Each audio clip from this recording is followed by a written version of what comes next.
आज हम अपनी राज्य व्यवस्था की श्रृंखला में तुलना करेंगे, राज्यसभा और लोकसभा की तुलना करेंगे। चलिए शुरू करते हैं। देखिए, पहले गठन कैसे होता है। अनुच्छेद, ये राज्यसभा है, ये लोकसभा है। तो अनुच्छेद को किस अनुच्छेद में प्रावधान किया गया है? इसमें अनुच्छेद 80 में, और लोकसभा का 81 में किया गया। अधिकतम सदस्य कितने होते हैं इसमें? 250 होते हैं, और इसमें 552 अधिकतम सदस्य होते हैं लोकसभा में। वर्तमान में राज्यसभा में कितने सदस्य हैं? 245 हैं। और लोकसभा में राज्यों से अधिकतम 530 सदस्य हैं। और इसमें कि संघ राज्य क्षेत्रों से कितने हैं? अधिकतम 20 सदस्य हैं। और इसमें क्या है, इसमें 12 मनोनीत किए जाते हैं और 233 निर्वाचित होते हैं। कितने? 12 मनोनीत, 233 निर्वाचित हो रहे हैं। राष्ट्रपति द्वारा आंग्ल भारतीय सदस्यों का मनोनयन, ये 2 सदस्य थे, लेकिन 2000 ये जो है 2019 में 104वें संविधान संशोधन द्वारा यह प्रावधान समाप्त कर दिया गया है। वर्तमान में सदस्य संख्या 543, जिसमें कि 24 राज्य के और 19 संघ राज्य क्षेत्रों के। 24 राज्य के हैं और 524 राज्यों के और 19 संघ राज्यों के हैं। और टोटल कितने हो जाते हैं? 543 हो जाते हैं। अब चुनाव प्रणाली देख लेते हैं। इसमें अप्रत्यक्ष चुनाव होता है। निर्वाचक मंडल विधानसभाओं के निर्वाचित सदस्य। और चुनाव पद्धति क्या होती है? अनुपातिक प्रतिनिधित्व पद्धति द्वारा एकल संक्रमणीय मत प्रणाली द्वारा चुने जाते हैं। और मनोनयन का आधार साहित्य, कला और विज्ञान, समाज सेवा होता है, जो कि 12 सदस्य मनोनीत किए जाते हैं वो। और इसमें प्रत्यक्ष चुनाव होता है। जनता डायरेक्ट चुनती है। प्रत्यक्ष निर्वाचन होता है। चुनाव जनता द्वारा होता है। चुनाव पद्धति प्रादेशिक प्रतिनिधित्व प्रणाली द्वारा होती है। एकल सदस्यीय निर्वाचन क्षेत्र होता है। और सबसे पहले खंभा छूने की पद्धति, first post the post system, इसमें ये प्रणाली पाई जाती है।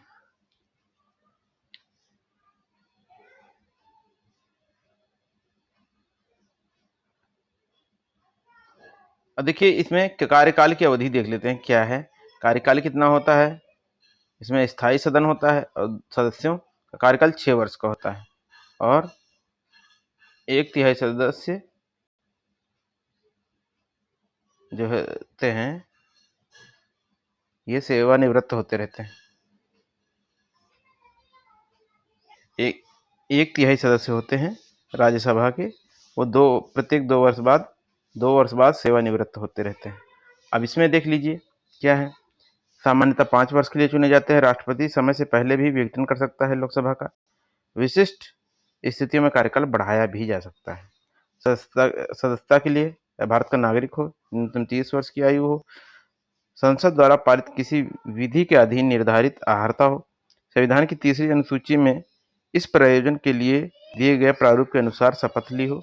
अब इसमें भारत का नागरिक होना चाहिए, न्यूनतम 25 वर्ष आयु होनी चाहिए, संसद द्वारा पारित किसी विधि के अधीन निर्धारित अर्हता होनी चाहिए, संविधान की 3री अनुसूची में इसके प्रयोजन के लिए दिए गए प्रारूप के अनुसार शपथ ली हो। देखिए, शपथ का प्रावधान ही 3री अनुसूची में किया गया है। निरहरता क्या होनी चाहिए? लाभ के पद पर हो, दिवालिया या विकृत हो, यानी कि ये निरहरता मतलब ऐसी सिचुएशन पे होगा तो अयोग्य साबित होगा। तो 10वीं अनुसूची के दल बदल कानून के आधार पर अयोग्य घोषित किया गया। अपराध में दोष सिद्धि में 2 वर्ष या अधिक की सजा मिली हो, सरकारी भ्रष्टाचार या सामाजिक अपराध में लिप्त पाया गया हो, निरहरता संबंधी प्रश्न राष्ट्रपति के निर्देशित किए जाने का प्रावधान है। अब देखिए, लाभ पर पद पर होगा तो इसमें भी दिक्कत होगी, दिवालिया विकृत न हो, 10वीं अनुसूची के दल बदल के आधार पर अयोग्य घोषित हो, तो किसी चुनाव में भ्रष्ट आचरण के दोष सिद्ध, सेम कंडीशन है। 2 वर्ष की सजा का वही प्रावधान, दोष सिद्ध हो तो भी निरहारी होगा। और सरकारी भ्रष्टाचार सामाजिक अपराध में लिप्त पाया गया हो, निरहरता संबंधी प्रश्न राष्ट्रपति द्वारा निर्देशित किए जाने का प्रावधान। लगभग निरहरता की कंडीशन दोनों में, लोकसभा और राज्यसभा में सेम है। अब सदस्यता की समाप्ति कैसे होती है ये देखते हैं। यदि सदस्य संसद के सभापति को संबोधित कर अपना त्यागपत्र दे और पीठासीन अधिकारी ने उसे स्वीकार कर लिया हो तो उसकी सदस्यता समाप्त समझी जाती है। सदन के अनुमति लिए बगैर 60 दिनों तक अनुपस्थित हो, संविधान में बताई गई निरहरताओं का भागी हो जाए, राष्ट्रपति सदस्य राष्ट्रपति और उपराष्ट्रपति राज्यपाल बन जाता है। यदि सदस्य राष्ट्रपति या उपराष्ट्रपति या राज्यपाल बन जाए तो भी क्या होगी, उसकी सदस्यता समाप्त मानी जाएगी। अब देखिए आगे क्या है, आगे कह रहा है यदि न्यायालय उस चुनाव को ही अवैध घोषित कर दे जिसके आधार पर व्यक्ति का सदन का सदस्य बना है, और यदि अनुचित आचरण के कारण निष्कासित कर दिया जाए तो भी जो है ये सदस्यता उसकी समाप्त समझी जाएगी। अब देखिए, यदि सदस्य सदन के अध्यक्ष को संबोधित कर अपना त्यागपत्र दे दे और पीठासीन अधिकारी ने उसे स्वीकार कर लिया हो, सदन की अनुमति लिए बगैर 60 दिनों तक अनुपस्थित हो, संविधान में बताई गई निर्भरताओं का भागी हो जाए, यदि सदस्य राष्ट्रपति, उपराष्ट्रपति और राज्यपाल बन जाता हो, यदि न्यायालय का चुनाव को ही अवैध घोषित कर दे जिसके आधार पर व्यक्ति का सदन का सदस्य बना था, यदि अनुचित आचरण के लिए निष्कासित कर दिया जाए, अनुचित आचरण के लिए कारण निष्कासित कर दिया जाए तो भी क्या होगा, उसकी सदस्यता समाप्त समझी जाएगी। अब देखिए शपथ का क्या प्रावधान है, उसमें शपथ का क्या है देखते हैं। पदाधिकारी सभापति सदस्य का सदस्य नहीं होता, इसमें सभापति जो होता है सभा और उपसभापति सदन का सदस्य होता है। इसमें राज्यसभा की बात हो रही है और उसमें सदन का सदस्य दोनों होंगे, अध्यक्ष भी और उपाध्यक्ष भी। कार्रवाई के बारे में देखते हैं क्या है। विधेयक किसे कहते हैं? एक विधायी प्रस्ताव जो संसद के सदन को समक्ष रखा जाता है तो क्या कहलाता है, विधेयक कहलाता है। सरकारी और गैर सरकारी विधेयक क्या है? मंत्रियों द्वारा शुरू किए गए विधेयक सरकारी और गैर मंत्रियों द्वारा शुरू किए गए विधेयक गैर सरकारी विधेयक कहलाते हैं। लोकसभा द्वारा अविश्वास प्रस्ताव लाने के लिए कितने सदस्यों की सहमति आवश्यक है? तो 50 सदस्यों की सहमति आवश्यक है। सदन को अपनी प्रक्रिया और कार्य संचालन हेतु नियम बनाने की शक्ति किससे प्राप्त है? अनुच्छेद 118 से प्राप्त है। लोकसभा द्वारा अविश्वास प्रस्ताव किसके द्वारा लाया जाता है? तो मंत्रिपरिषद के विरुद्ध अविश्वास प्रस्ताव पास होने पर मंत्रिपरिषद को त्यागपत्र देना होता है। विश्वास प्रस्ताव किसके द्वारा लाया जाता है? संबोधित सरकार द्वारा लाया जाता है। कौन प्रधानमंत्री थे जिन्होंने अविश्वास प्रस्ताव पास होने से पूर्व त्यागपत्र दे दिया था? मोरारजी देसाई 1978 में। लोकसभा में अब तक कुल कितनी बार अविश्वास प्रस्ताव लाया जा चुका है? लगभग 27 बार। देखिए कितनी ज्यादा बार लाया जा चुका है। सर्वप्रथम ऐसा नेता प्रधानमंत्री जिसे संसद का सदन में विश्वास मत हासिल करने के लिए कहा गया था कौन था? चौधरी चरण सिंह थे। 1989 में प्रस्ताव पर विचार से पूर्व ही त्यागपत्र दे दिया। ऐसे नेता जिन्होंने विश्वास मत हासिल न कर पाने के कारण त्यागपत्र दिया, वीपी सिंह 1990 में और एचडी देवगौड़ा। अविश्वास प्रस्ताव सर्वप्रथम किसके विरुद्ध लाया गया था? जवाहरलाल नेहरू के विरुद्ध जेबी कृपलानी द्वारा। धन्यवाद प्रस्ताव कब लाया गया? प्रत्येक वर्ष प्रथम सत्र के आरंभ में एवं प्रत्येक आम चुनाव के पश्चात राष्ट्रपति के अभिभाषण के बाद सरकार द्वारा उसे धन्यवाद ज्ञापित करने के लिए प्रत्येक सदन में लाया जाता है। कौन कौन से होते हैं? धन्यवाद प्रस्ताव, विश्वास प्रस्ताव, विशेषाधिकार प्रस्ताव, पीठासीन अधिकारियों के नियुक्ति व हटाने का प्रस्ताव, ये मूल प्रस्ताव होते हैं। स्थानापन्न प्रस्ताव कहते हैं मूल प्रस्ताव से पूर्व जिनके विकल्प के रूप में पेश किए जाने वाले प्रस्ताव कौन से प्रस्ताव होते हैं? स्थानापन्न प्रस्ताव होते हैं। प्रस्ताव कौन कौन से होते हैं? नीतिगत कटौती, अर्थगत कटौती, प्रतीक कटौती और कंगारू कटौती। धन विधेयक वित्त विधेयक होते हैं किंतु सभी वित्त विधेयक धन विधेयक नहीं होते हैं। केवल वे ही वित्त विधेयक ही धन विधेयक होते हैं जिनकी चर्चा की गई है अनुच्छेद 110 में कहा गया है।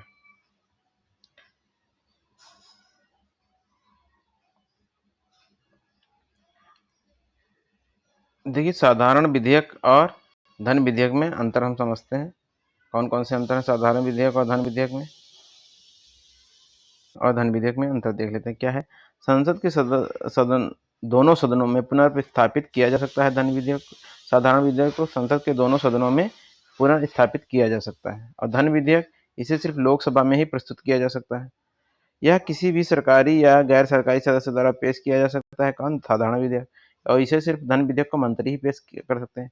राष्ट्रपति की अनुमति बाद में ली जाती है। किसमें? साधारण विधेयक में। और इसमें धन विधेयक में राष्ट्रपति की पूर्व अनुमति से ही प्रस्तापित किया जा सकता है। इसे अब देखिए साधारण विधेयक में इसे राज्यसभा में अधिकतम 6 माह तक ही रोक सकती है और इसमें 14 दिनों तक रोक सकती है धन विधेयक को।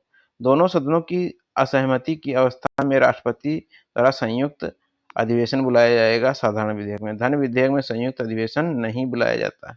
इसे राष्ट्रपति पुनर्विचार के लिए लौटा सकता है अनुच्छेद 111 में। 111 में इसे राष्ट्रपति द्वारा पुनर्विचार के लिए नहीं लौटाया जा सकता, अनुच्छेद 111 में।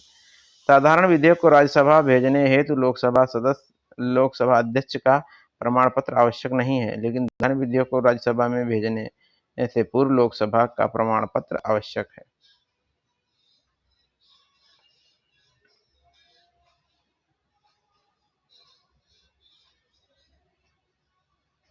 अब देखिए, वित्त विधेयक को कितने दिनों तक प्रभावी हो जाना चाहिए? 75 दिनों के भीतर प्रभावी होने जाना चाहिए वित्त विधेयक को। विश्वास प्रस्ताव संसद किस सदन में लाया जाता है? लोकसभा में लाया जाता है। सदन के एक सत्र की कई बैठकें होती हैं। स्थगन, इसमें केवल एक बैठक की समाप्ति होती है। सत्रावसान या सत्र के एक सत्र को समाप्त करता है या सदन के एक सत्र को समाप्त करता है। विघटन या संसद के जीवन काल को समाप्त करता है अर्थात भंग करता है। संसद की विधायी प्रक्रिया या साधारण विधेयक के संबंध में कानून निर्माण की प्रक्रिया में संसद तीन अंग भाग लेते हैं। जब संसद में कोई प्रस्ताव पेश किया जाता है तो विधेयक बिल कहलाता है। जब यह विधेयक संसद में पास होकर राष्ट्रपति के द्वारा हस्ताक्षर कर दिया जाता है तो अधिनियम कहलाता है। और किसी साधारण विधेयक पर 3 वाचन होते हैं। प्रथम वाचन, इसमें बिल पेश किया जाता है। द्वितीय वाचन, सदन द्वारा विधेयक पर तुरंत विचार किया जाता है या विधेयक प्रवर समिति या संयुक्त प्रवर समिति को भेजा जा सकता है अथवा जनमत के लिए रखा जा सकता है। इसे वाचन में विधेयक की विस्तृत चर्चा एवं समीक्षा होती है। तृतीय वाचन में इसमें विधेयक को केवल स्वीकृत और अस्वीकृति दी जाती है, कोई संशोधन नहीं होता। अब धन विधेयक की परिभाषा किस अनुच्छेद में? 110 में है। किस अनुच्छेद में वित्त विधेयक संबंधित है? अनुच्छेद 117 1 और अनुच्छेद 117 3। अब धन विधेयक और वित्त विधेयक देख लेते हैं।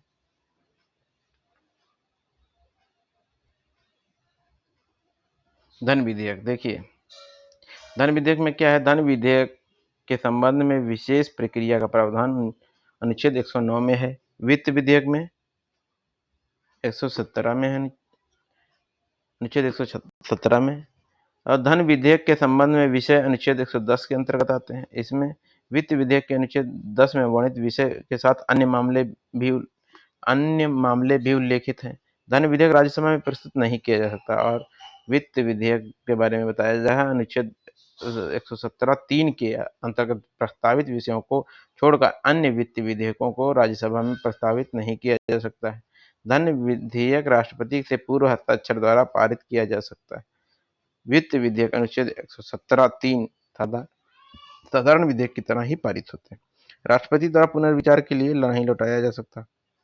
राष्ट्रपति जो है वित्त विधेयक को पुनर्विचार के लिए लौटाया जा सकता है। अब तक के कितनी बार संयुक्त अधिवेशन बुलाया जा चुका है? 3 बार। पहले कौन सा था? दहेज प्रतिषेध विधेयक 1961। बैंकिंग सेवा, अब देखिए बैंकिंग सेवा से संबंधित कौन सा था? बैंकिंग सेवा विधेयक 1978 और आतंकवाद निरोध विधेयक 2002।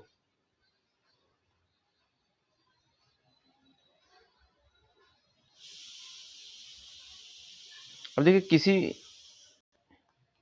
किसी विधेयक को राष्ट्रपति द्वारा अनुमति देना या न देना अथवा पुनर्विचार की लौटा देना किस अनुच्छेद के अंतर्गत वर्णित है? अनुच्छेद 111 के अंतर्गत। अनुच्छेद 110 में धन विधेयक को परिभाषित करते हुए किन विषयों का प्रावधान इसके अंतर्गत किया गया है? तो इसमें किसी कर का आरोपण, उत्साधन, परिहार, परिवर्तन या विनिमय, केंद्रीय सरकार द्वारा लिए हुए उधार का विनिमयन, और इसमें किसी कर का आरोपण, उत्साधन, परिहार और परिवर्तन या विनियमन ये विषय है। संचित निधि या आकस्मिक निधि की अभिरक्षा, धन जमा करना, उससे धन निकालना। संचित निधि पर भारित किसी व्यय को उद्घोषणा या व्यय की राशि में वृद्धि। शून्यकाल कब शुरू होता है? प्रश्नकाल के तुरंत बाद। शून्यकाल किस देश की देन है? भारत की देन 1962 द्वारा जारी होता है। लोकसभा में किसी विशेष दिन के लिए स्वीकृत प्रश्नों की अधिकतम संख्या क्या है? तारांकित प्रश्नों की संख्या 20 और अतारांकित प्रश्नों की संख्या 230। नीतिगत कटौती में कितने रुपए की कटौती का प्रस्ताव है? 1 रुपए की। प्रत्येक कटौती कितने की कटौती होती है? सामान्यतः 100 रुपये की। ध्यानाकर्षण प्रस्ताव क्या कहते हैं? लोकमत के प्रश्न पर जब किसी मंत्री या सदस्य से प्रश्न पूछा जाता है, सर्वप्रथम 1954 में आया था ये। प्रस्ताव कब लाया जाता है? जब किसी मंत्री द्वारा कोई जानकारी छुपाने या गलत तथ्य देने पर संसद द्वारा विशेषाधिकारों का प्रयोग किया जाता है।